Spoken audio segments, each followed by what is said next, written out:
however you arrived here, continue to go ahead and share what made you interested in coming to this forum tonight. And if your church is currently engaging in any sort of food justice, either in conversation or in ministry, what shape that is taking as we go along. I'm going to read out this Robin Wall Kimmerer quote from her book, Braiding Sweetgrass, and then we will start with prayer. Knowing that you love the earth changes you, activates you to defend and protect and celebrate. But when you feel the earth loves you in return, that feeling transforms the relationship from a one-way street into a sacred bond. Okay, and then Russ, if you want to go ahead and move us to, rooting in prayer. Wonderful. I'm going to go ahead and root us in this beautiful rendition of the Lord's Prayer from Central America, from the book Bread of Tomorrow, Praying with the World's Poor. So allow this prayer to ground you, to help you cross the threshold from wherever you were before this to being here today for this conversation around faith and food justice. Our Father, who is in us here on earth, holy is your name in the hungry who share their bread and their songs. Your kingdom come, which is a generous land, which flows with milk and honey. Let us do your will, standing up when all are sitting down, and raising our voice when all are silent. You are giving us our daily bread in the song of the bird and the miracle of the corn. Forgive us for keeping silent in the face of injustice, and for burying our dreams, for not sharing bread and wine, love and the land among us now. Don't let us fall into temptation of shutting the door through fear, of resigning ourselves to hunger and injustice, of taking up the same arms as the enemy, but deliver us from evil. Give us the perseverance and the solidarity to look for love, even if the path has not yet been trodden, even if we fall. So we shall know your kingdom, which is being built forever and ever. Amen. Okay, hopefully that was grounding. And now I'll just go over a brief plan for our time. We did the prayer and welcome, and continue to just know you are welcome as you continue to arrive or are listening to this later. We're so glad you're here. Well, then we're about to move now into our faith and food justice discussion time. I will be introducing Reverend Dr. Michelle Lewis and Richard Garcia in just a moment. And then we will move into a time of Q&A after the panel discussion. So I encourage you, as you are listening, if you have questions, please put them in the chat. We will gather those questions and ask them at the end to Michelle and Richard. So as you have questions, please do put them in the chat. And then there will be about 15 minutes at the end to discuss these questions that you all have. And then we will close. Just a gentle reminder about we're recording too. Yes, we are recording. So if you have folks who wanted to listen but aren't able to be here presently, this will be available after the meeting. So we will get the recording to you all. And now I would love to formally begin us by introducing our speakers for this evening. So Russ, if you want to go ahead and move to the slide with Reverend Dr. Michelle Lewis and the Peace Garden Project, that would be wonderful. Okay, so we have two wonderful speakers and teachers, sharers with us tonight. First, I would love to introduce Reverend Dr. Michelle Lewis.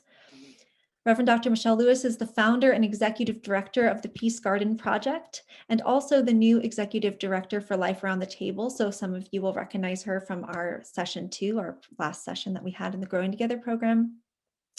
The Peace Garden Project is a nonprofit with gardens that works with gardens in New York City and also New York and North Carolina, with the goal of addressing food justice while also looking at the intersections of food justice and other justice issues. Michelle's doctoral work focused on food justice and spirituality. Prior to returning to North Carolina, she pastored multiracial, multi-ethnic church in New York, and has also pastored churches in several other places, and served as a multi-faith chaplain at Hartford Hospital. She has a BA in communications from Elizabeth City State University in Northeastern North Carolina, an MA in communication film directing from Regent University, and she is the first person of color to graduate from Yale University with joint master's degrees, Master of Environmental Science and Master of Divinity from both the Yale School of Forestry and Environmental Studies and the Divinity School. And she also holds a certificate in liturgy from Yale's Institute of Sacred Music. She is an extraordinary person to be in conversation with. And one of the things I love about the Peace Garden Project is embodied in this quote on their website, so I'll share it with you. Here at the Peace Garden Project, we believe it is possible to change the world one seed at a time, one person at a time, one meal at a time, and one garden at a time, leading us to justice for all people. So thank you, Reverend Dr. Michelle Lewis, for being with us. And we're so looking forward to hearing more about your project. And then I would love now to introduce our second panelist speaker for tonight, Richard D. Garcia, Executive Director and co-founder of Alma Backyard Farms. Richard's passion to grow food comes from a long line of Filipino farmers. He is a Los Angeles native who Richard lives to see that no lives or land are wasted in the city of Los Angeles. Richard studied at St. John Seminary College and has extensive experience in pastoral ministry inside juvenile halls and prisons. As a pastoral minister, youth advocate, and urban farmer, Richard knows how growing food is a transformative way of bringing people together. He is an MA in pastoral theology from Loyola Marymount University and incorporates principles of restorative justice into urban farming and his work at Alma Backyard Farms. I love Alma's mission statement, and so I'll read it out for you so we can all begin to orient there. Just one moment. Okay. Their mission statement is this: rooted in restorative justice and environmental stewardship. Alma started in 2013 to implement this project of reclaiming lives, repurposing land, and reimagining community. Alma proposes real solutions to the challenges of California's overcrowded prisons and food injustice in low-income neighborhoods. Recognizing that no lives or land is to be wasted, Alma creates opportunities for previously incarcerated persons to become agents of health, safety, and community. We're so grateful to be with both of you today, this evening. And so I would love to invite you now, both by way of beginning, if you would each share in about 4 to 5 minutes, a little bit about your project, what you do, how it came to be, and the roles that you play in these projects. So Michelle, I would love to invite you to begin and just share a little bit about the Peace Garden Project in whatever way you feel you would love to share this story. Great, thank you. Thank you for welcoming me, and thanks to all of you who've come out to hear Richard and I, and to have this really important conversation. So the Peace Garden Project started officially in 2016. But we had a couple of false starts where, we thought we were going to get some gardens going, and then they didn't happen, right? People in the communities were like, what if people steal our vegetables?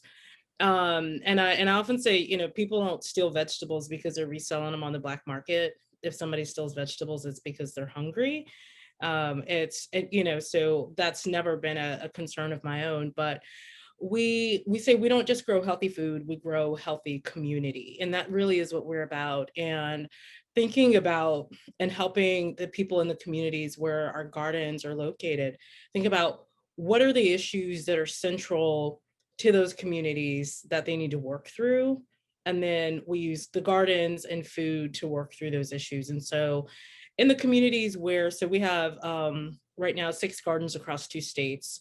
Our first gardens were in New York, and our next set of gardens opened here in North Carolina, where I'm currently located.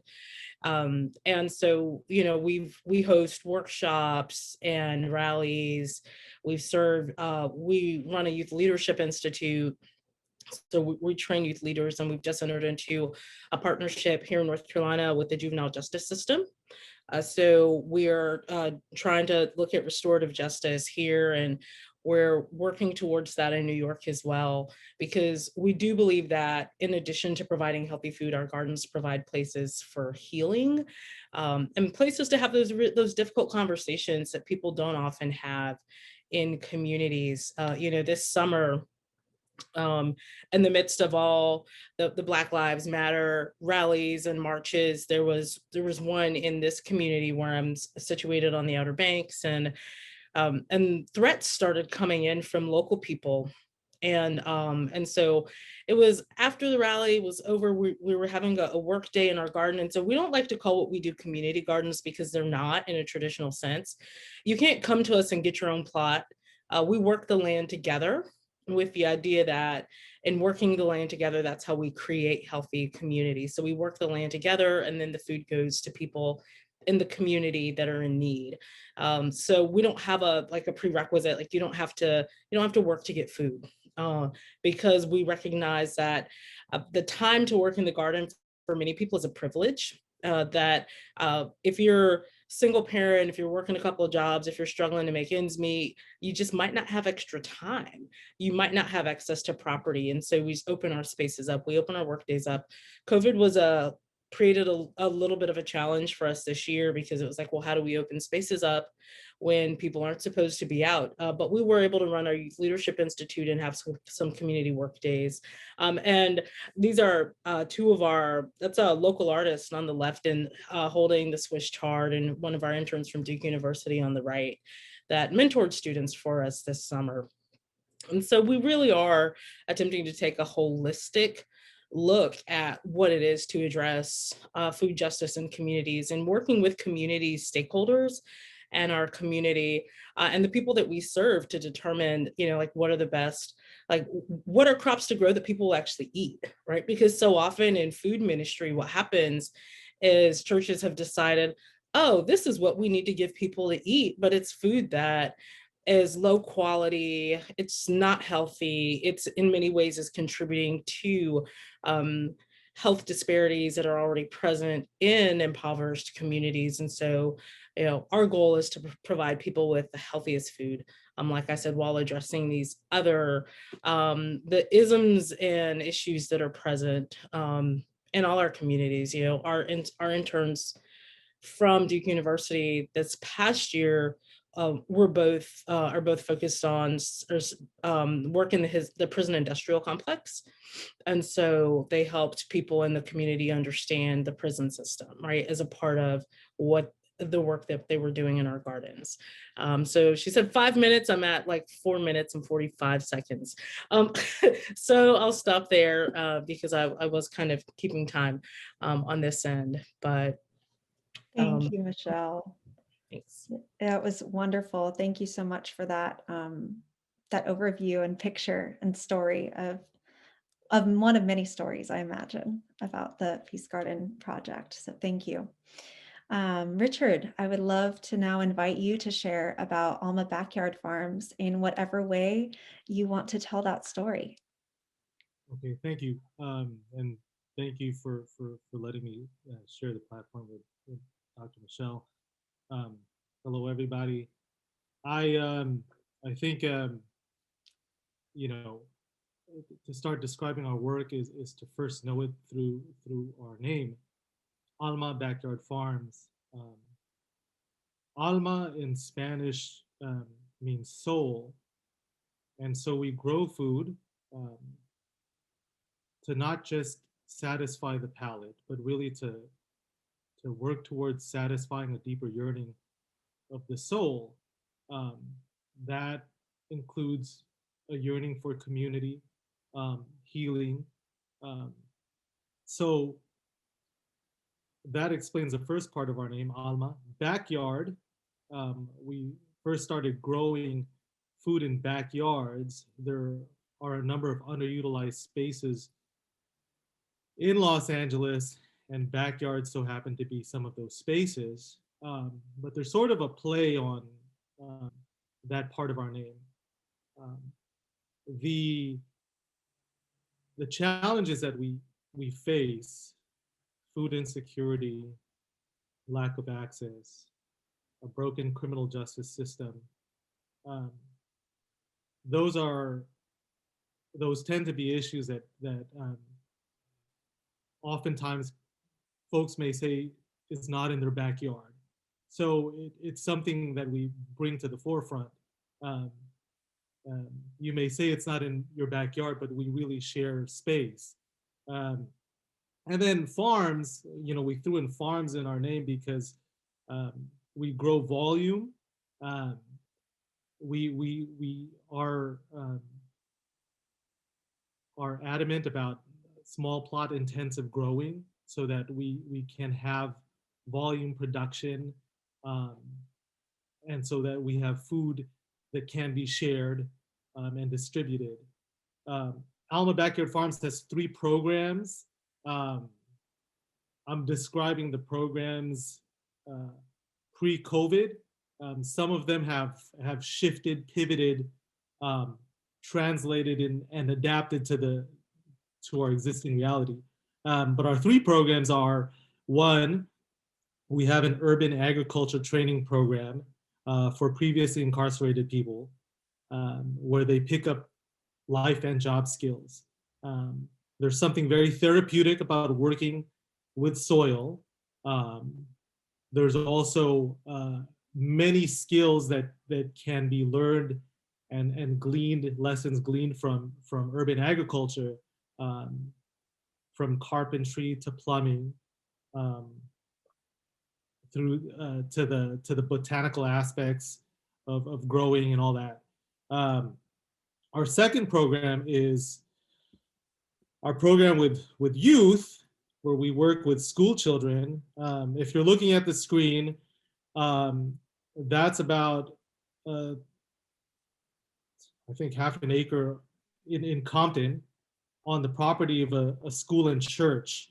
That area was once a thriving softball field, and I think because of financial challenges and changes in leadership, that softball field area was pretty desolate, and it had overgrown weeds and was probably overrun by gophers.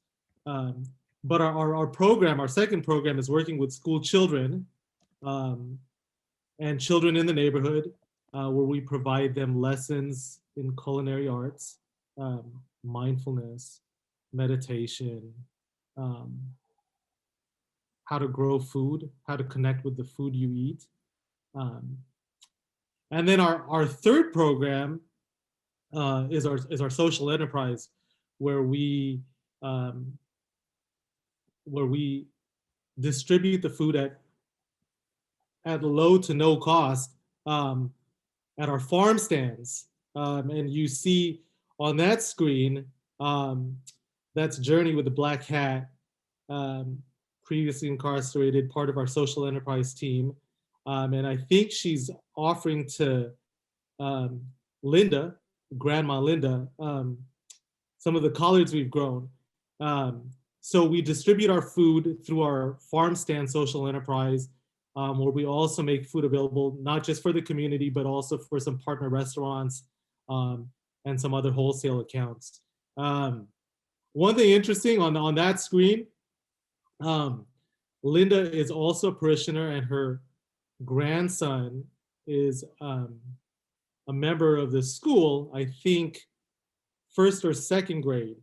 And she provided us seeds for the okra we grow and the mustard greens we grow from Louisiana, where she's from a church garden over there. And so those are the mustards we grow in Compton are from her. and so is the okra. Oh. And yeah, the other photo in this slide is some of our raised beds. When we first started to expand, we wanted to increase our impact, and so we partnered with a transitional house where we installed 12 raised beds and worked with folks impacted by the justice system, primarily lifers at that transition house. So that's Yeah. Alma. you. I'm not keeping track of time. It's okay. We love to hear all these stories, and I wish we had hours and hours and hours to hold them and deepen into all of them. But thank you both for these glimpses of what your projects. They are both extraordinary projects. So thank you so much. So the next question I would love to ask, you both are involved in justice ministries, in justice projects, and food justice is a part of that. So I would love to just open this up to you. How would you begin to describe or think about food justice? What does that word hold for you? What does that mean for you? And either one of you can begin.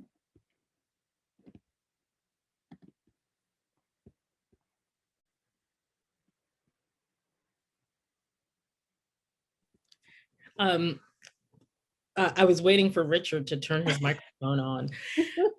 So I think when I think about food justice, I think about environmental justice, healthy communities, because food justice really is an issue of environmental justice. And I think about, I read I read an article like just this week, I think, online, and some of you might have seen it, about the little girl who was she's like 8 years old in Zoom school, and she was fidgeting, and the teacher said something to her, I guess was kind of like telling her to stop or whatever, asking her what's wrong, and she burst into tears and basically told her entire class via Zoom that she was starving and that she was hungry and didn't have enough to eat.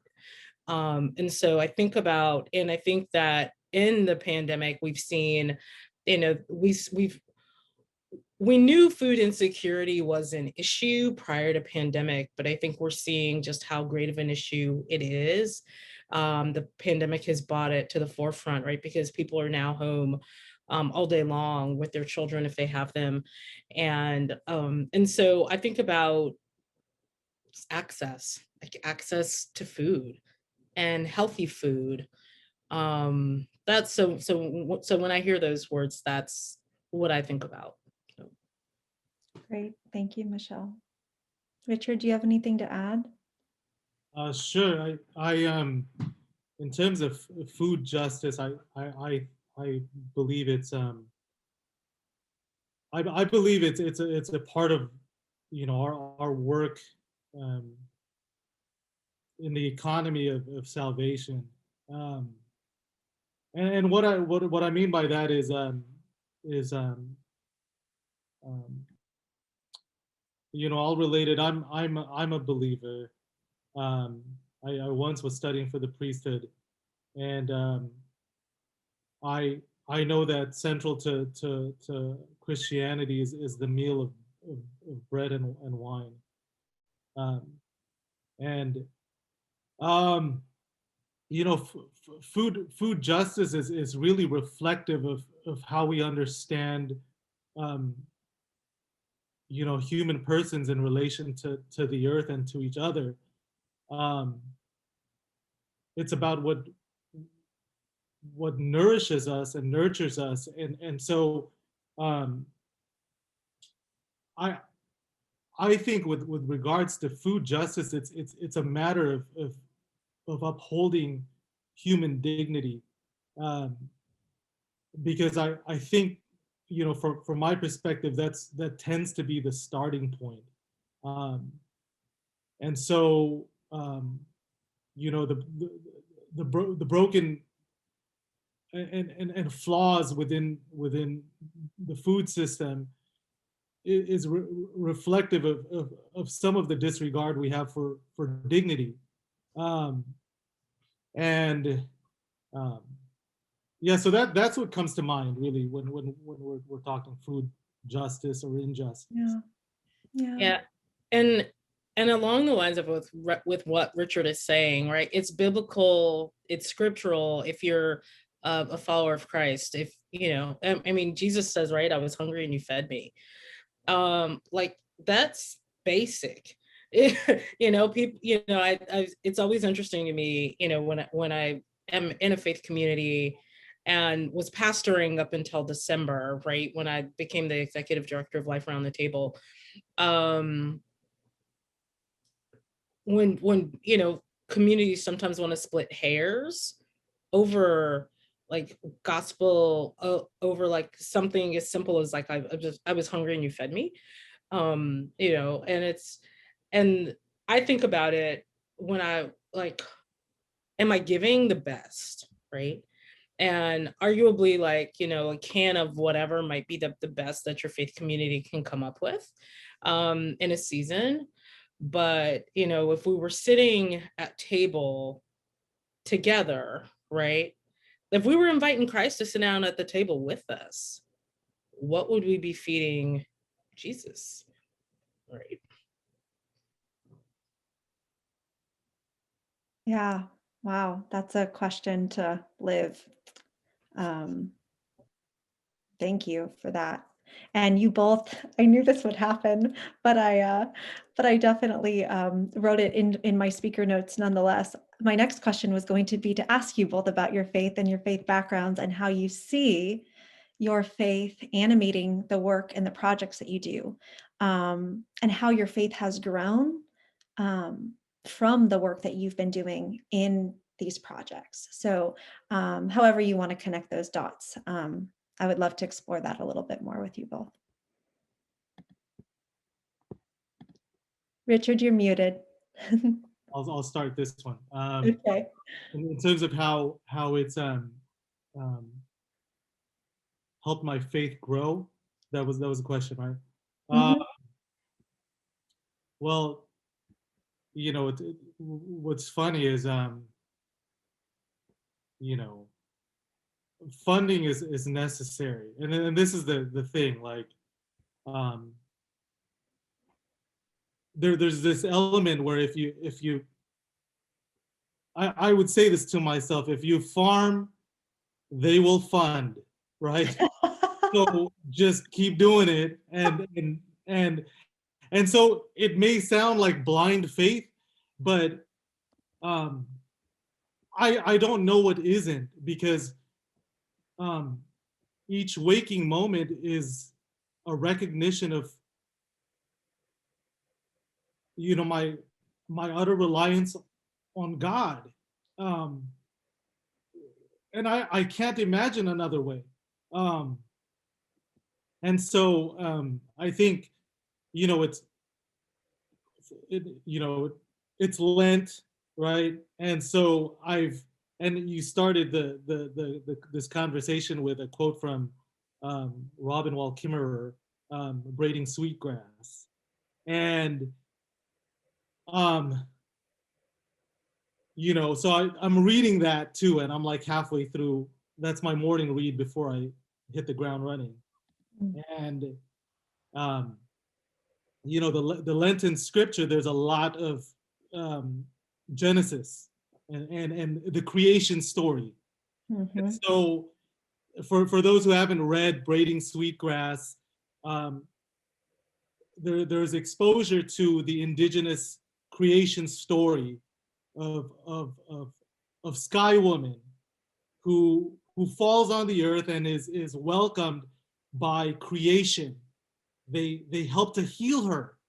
And so there's a juxtaposition with Braiding Sweetgrass, presents its juxtaposition with the creation story in Christian tradition, where the fall of mankind happened because Eve ate the apple, right? And so there's a juxtaposition of the relationship with nature. Um, so it's made me wrestle with creation story, and I know that um, I'm picking up on these things. So to be brief about this, it's brought me to, the story of what I wrestle with, because this has to do with restorative justice and the criminal justice reform, the idea and notion of original sin. And I'm not going to get into this. I'm just going to say this, that the story of creation is the story of God's original love. And I think because I work with people previously incarcerated, folks on the margins, who probably comparably would be the outcasts today, there is um, a real deepening where, in the space of a garden or a farm, there is contact with the reality of God's presence, where I'm drawn to partake in that original love. So that's my experience. Thank you. So many threads there, Richard. They will farm. They will. If you farm, they will fund. Talking about original love in the garden. Yeah, a lot there. So thank you, Michelle. Do you have any reflections? Yeah. So I was raised Baptist in the South and became Methodist while I was in seminary. And I think how I've seen there's something transformational that happens when people garden, when people grow food together. And, our first garden started in New York, and our first one was at New Rochelle United Methodist Church. It's still there. And that church had a really difficult relationship. There was a Jewish house of worship, a synagogue almost directly across the street from that church. And when I tell you like a difficult relationship, it was about as bad as like a relationship could get between like two faith communities. But through the planning of those gardens and growing food and sharing food and welcoming people into the space, like that relationship was transformed. And I mean, a relationship that had been terrible, like literally for decades, was transformed like in a year. It was pretty phenomenal to see like what happened there. And I know, and I mean, even the story I started to tell you earlier, but that I didn't finish was that so when all the Black Lives Matter rallies and things were going on, a lady stopped by one of our gardens, and we'd gotten to know her through food distribution, and she was kind of wound up and was a little bit upset, and she'd gotten fired from her volunteer job. And I was like, well, what'd you do? Well, she was with a group of people who worked at this place, and they were riding somewhere passing the rally. She rolled her window down and yelled something at the group of people at this Black Lives Matter rally. And I was like, well, I don't need to know what you yelled, right? And we were working that day with a group of high school and college women, and but we had a conversation about race, because she was like, well, that's not, our community doesn't have any problems. And I was like, well, I would argue that it does. And let's have a conversation about it. And so she kept on, and she was like, well, I just don't think I should have been fired from my volunteer job that she had for 30 years. And I was like, so, well, what do you think should have happened? Like, what should this person have done? And she was like, well, I don't understand why they couldn't have talked to me like you all just did, right? And so, what I've seen is, we talk about, especially in faith communities, like the transformation, right, that happens when we're open to God and the Holy Spirit transforming us. And it happens regularly. And, so the Peace Garden Project isn't specifically Christian. Life Around the Table is, right? And so I get to see every day, right, the tensions that are at work in these spaces. But we've had people show up, to garden with us who are atheists, spiritual but not religious, and whatever, who like found themselves in churches after that. We don't use it as a conversion tool, but there's something that happens. There was a woman who volunteered with us over the summer who, I didn't really know anything about her. She came with a friend who regularly volunteered, but sent word from her friend about a week later. She was like, I felt closer to God there doing that work than I have in probably any church I've ever been in. So I think that, and Richard spoke to it, faith shows up every day. I think planting, seeds and praying for rain and all of that, right? And that you don't have a catastrophic weather event that wipes out all your crops, right? Those things are always a possibility. But faith, yeah. So I would definitely say that it has deepened my faith in ways that I never imagined, but has also had a lasting impact on those persons who've shown up. Mm-hmm. Just to do something good for their community. So Mm-hmm. Oh goodness.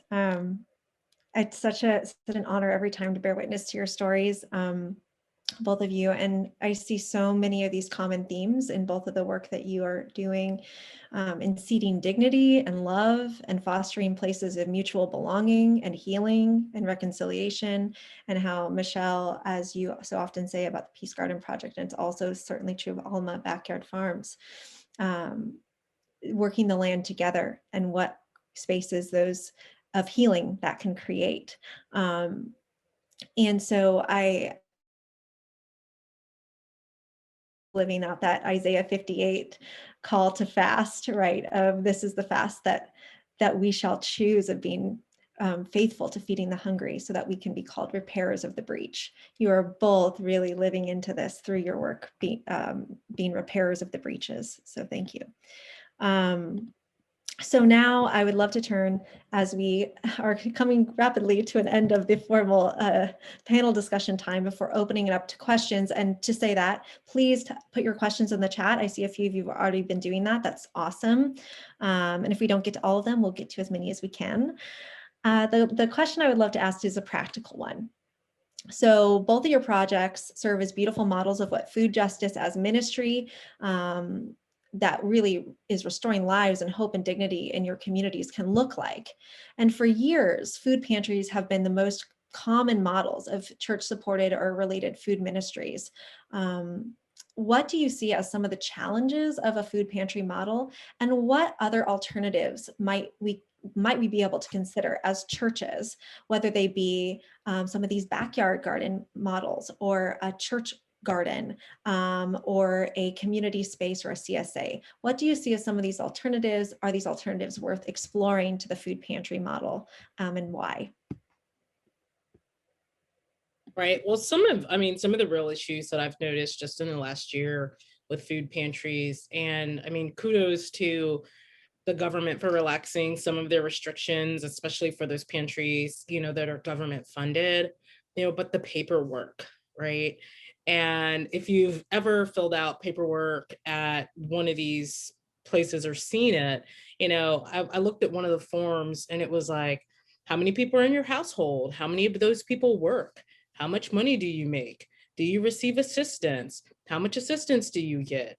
You can't come more than twice a year, or you can't come more than 4 times a year. And the reality of it is if someone is food insecure, it's often for a period of time, right? Like being able to show up 2 times in a year is not going to like help them through that crisis that they're in the midst of. People are food insecure for so many different reasons, but it might be related to an illness, caring for an aging parent, or for themselves.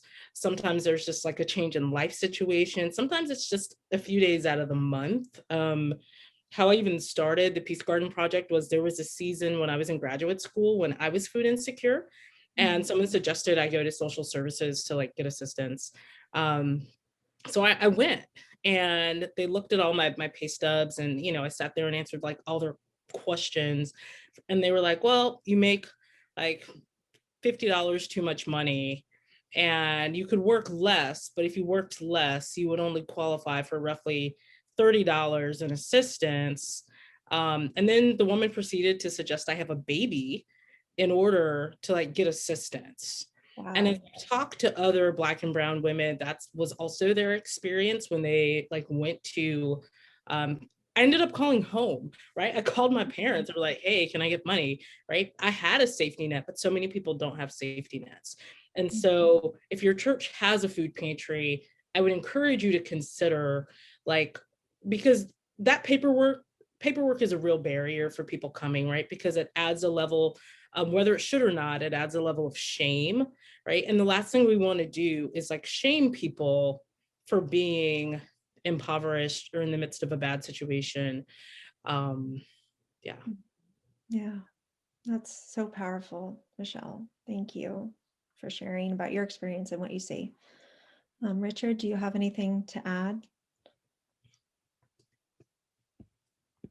Yeah, and in regards to challenges, so our model of distribution is not a food pantry model. Mhm. Uh,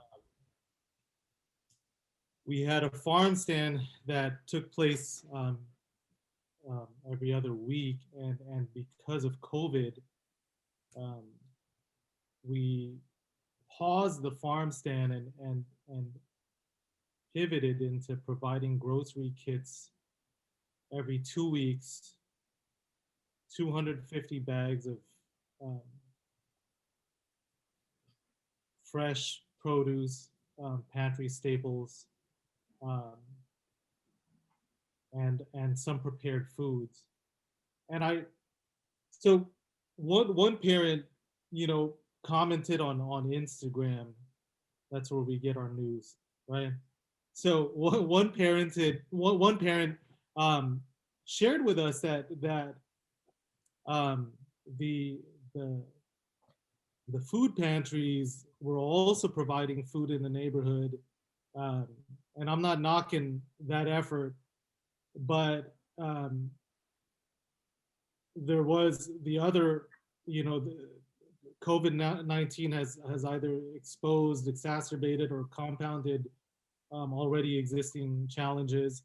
And so the food she was getting from the pantry was really increasing her son's obesity. Mhm. A lot of highly processed foods. Um, and I don't think there's anything wrong with that, especially in a time of crisis. I think we need to survive, and so we'll do things to survive. But I think it goes back to my first point about um, you know, challenging our perception of dignity and what we can provide Mhm. um, that is high quality ingredients, Mhm. uh, that is not reserved for a few, that is not reserved for the elite, that is not reserved for those who could afford it, but it is to be shared. So Mhm. that's probably my more emphatic, hard, you know, line of justice. Mhm. Um, and I think in regards to the challenges, it's how we um,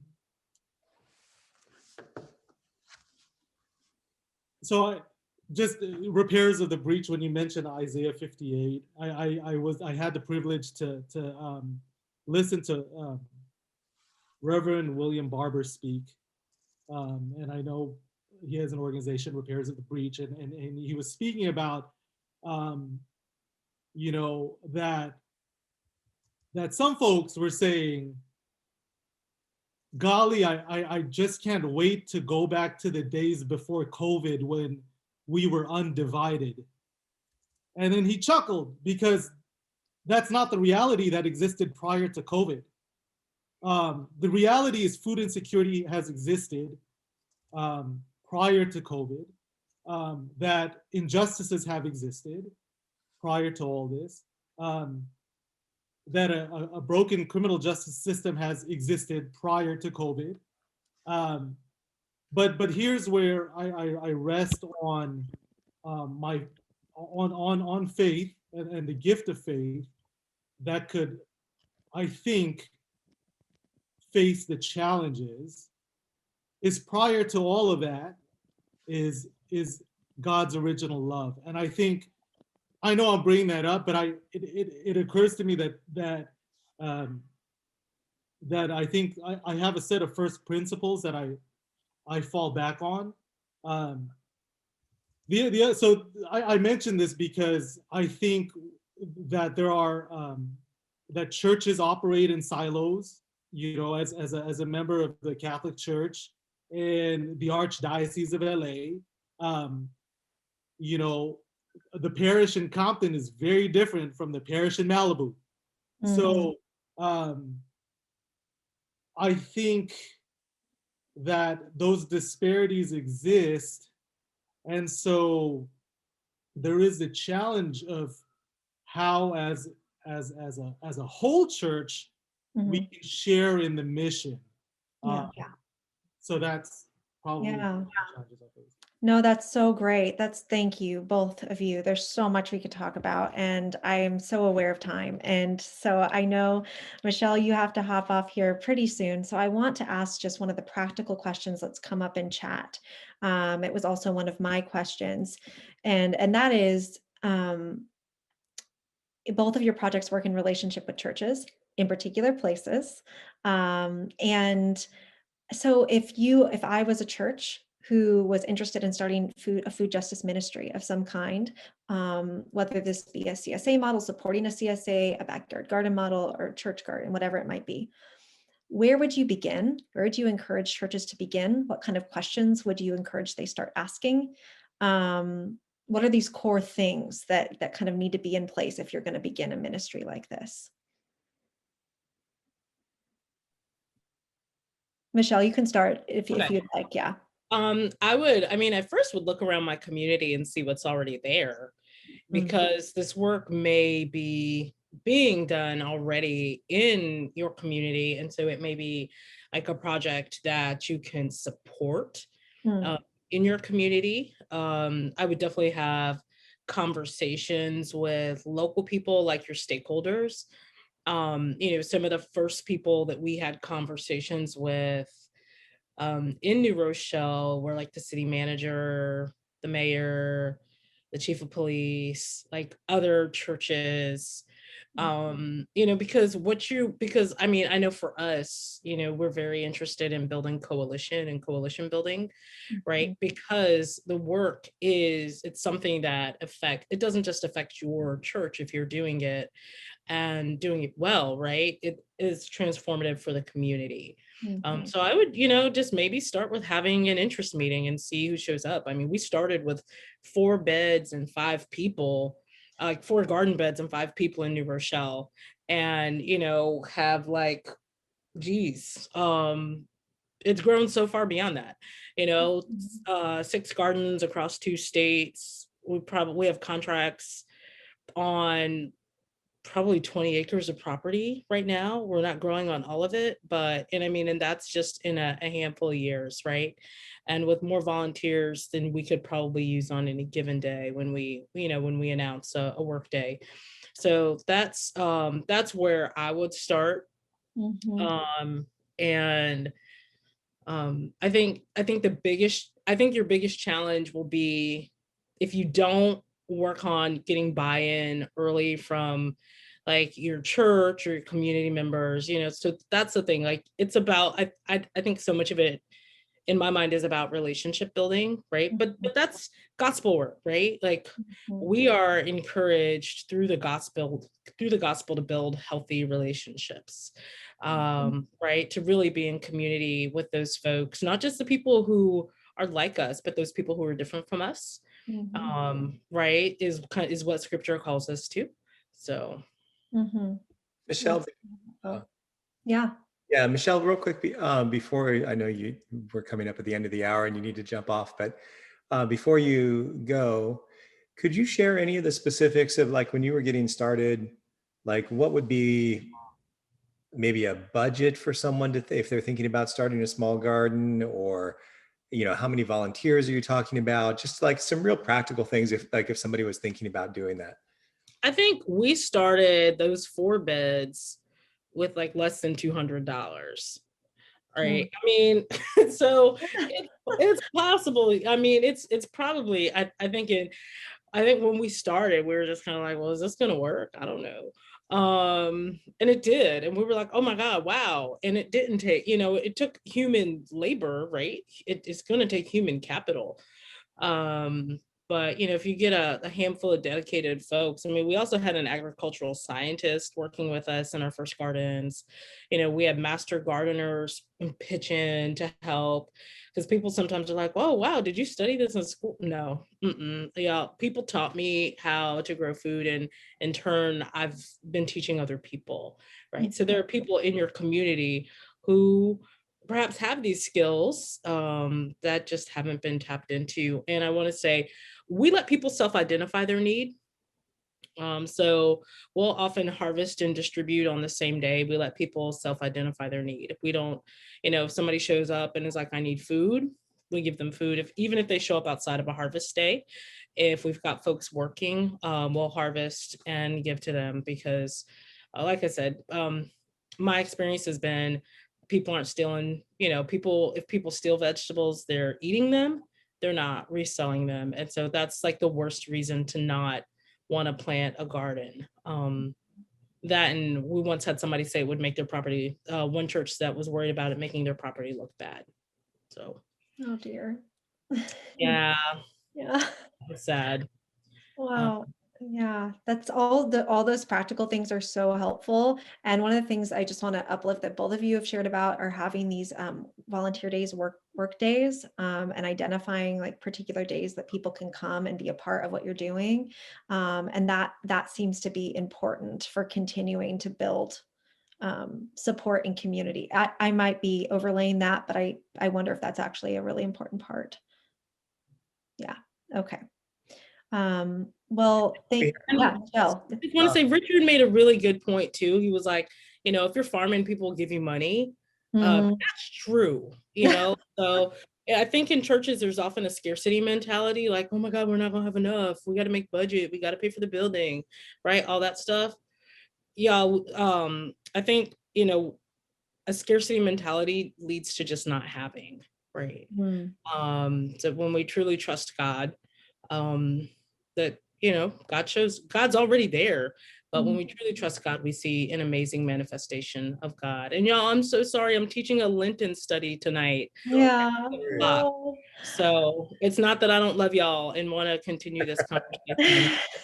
We're in good hands with the Kassenheimer crew and Richard. So. Oh, thank you, Michelle. And we will direct people to your website and where they can find you. So thank you so much, and have a happy and deep and rich Lenten time. So thank you, Michelle. And we'll stick around and ask Richard a few more questions. Yes.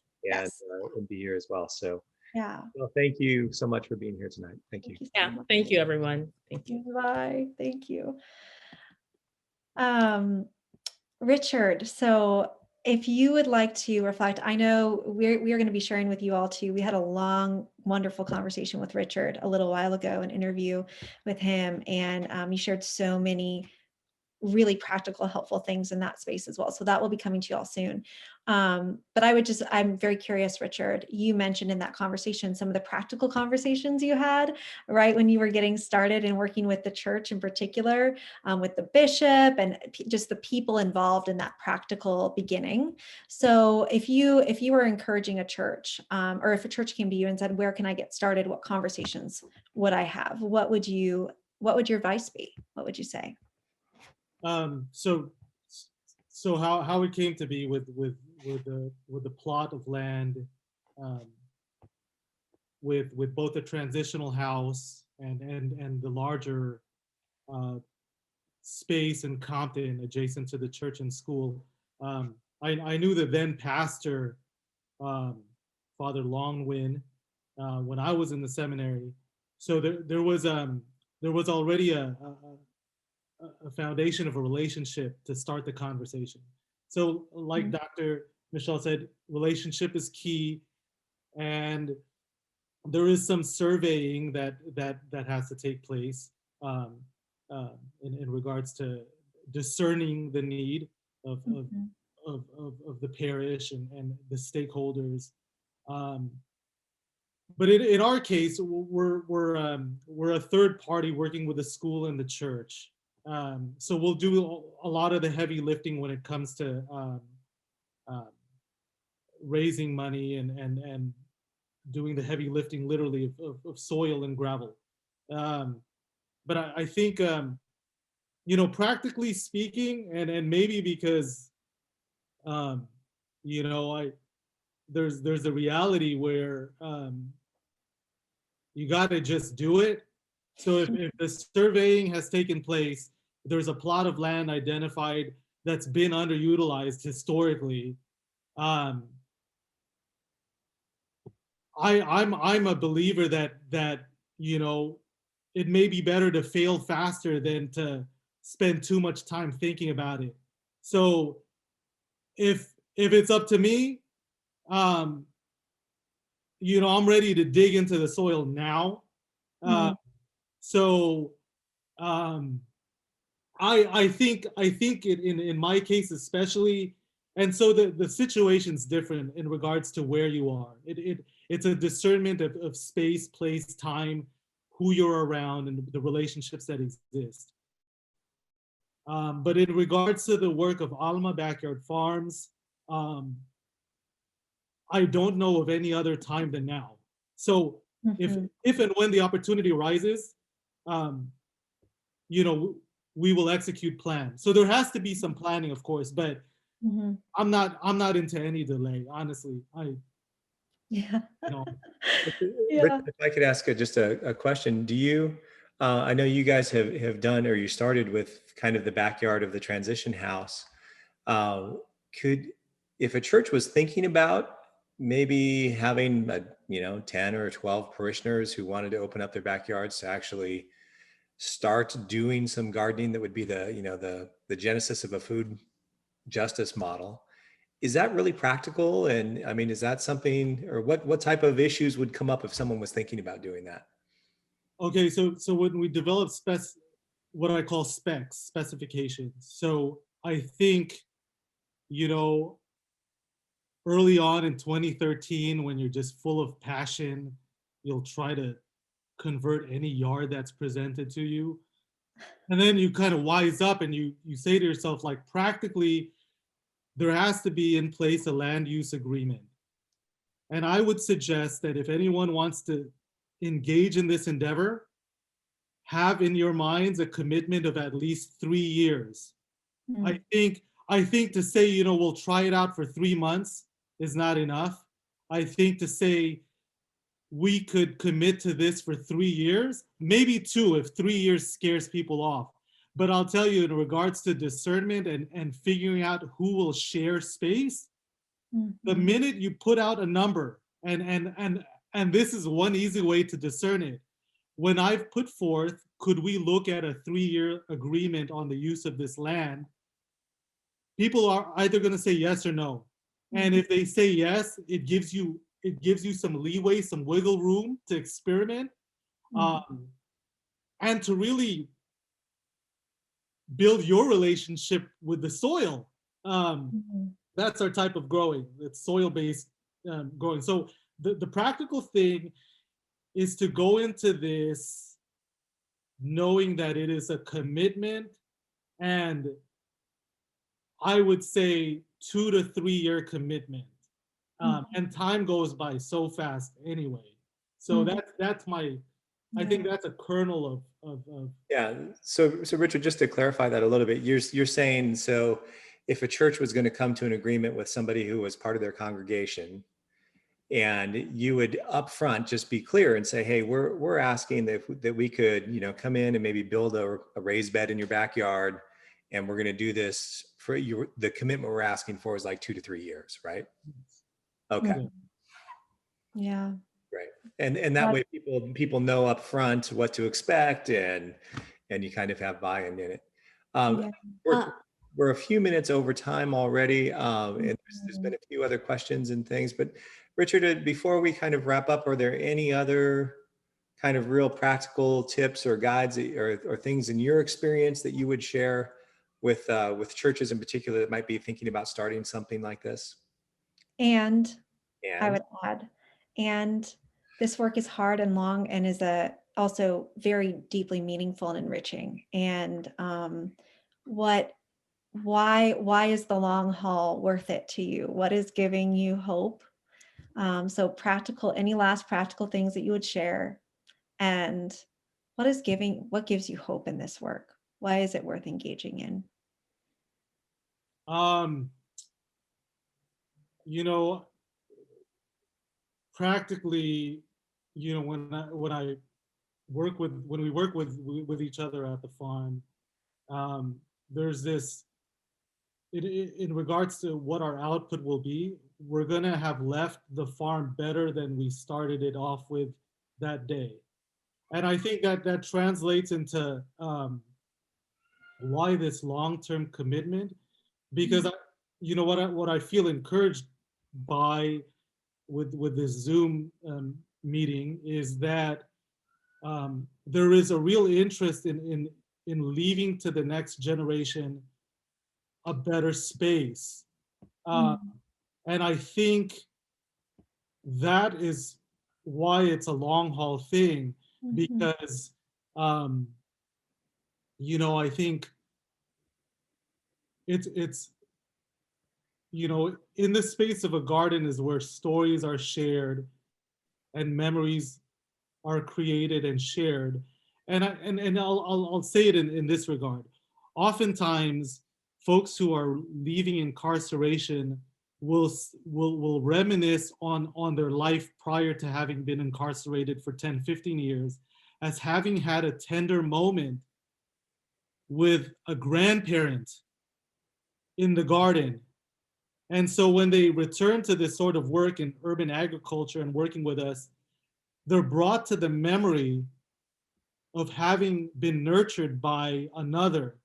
And I think if as church and believers we are to partake in this work of creation, I think it's to hand over to the next generation, um, you know, the tools, the skill set, and really the love that will help them navigate through any challenge, whether it be COVID or anything. That I think is the practical thing why it's a longer commitment. Yeah, thank you, Richard. Thank you so much for all that you shared and for being with us. And I know that there were other questions. We will save the chat and pass along any questions that came up to both you and Michelle. And if you have the space and time and want to just type a few answers, we'll open that up to you both. But you've already been so generous with us, so we're very, very grateful. And I just want to also remind you all that we will be sharing the longer interview that we did with Richard, and he goes into these connections between environmental justice, food justice, and the criminal justice system in much more depth, and also more practicality. So that will be coming to you soon. And so, yes, both of their websites are here. We will be sending Going Deeper resources with more about their stories, their websites, also just more information about food justice and how you can get involved. So thank you all for being present here this evening today. Thank you so, so much, Richard. And thank you for your work with Alma Backyard Farms. And we will all now be holding you in prayer as you continue forward in journey. And thank you too to Michelle, of course, Reverend Dr. Michelle. So we are so grateful for this time, and thank you all for holding it with us. So to close with a Robin Wall Kimmerer quote to bring it all back full circle to braiding sweetgrass. It is not enough to weep for our lost landscapes. We have to put our hands in the earth to make ourselves whole again. Even a wounded world is feeding us. Even a wounded world holds us, giving us moments of wonder and joy. I choose joy over despair. Be well, everyone. Thank you so much. We'll talk to you soon.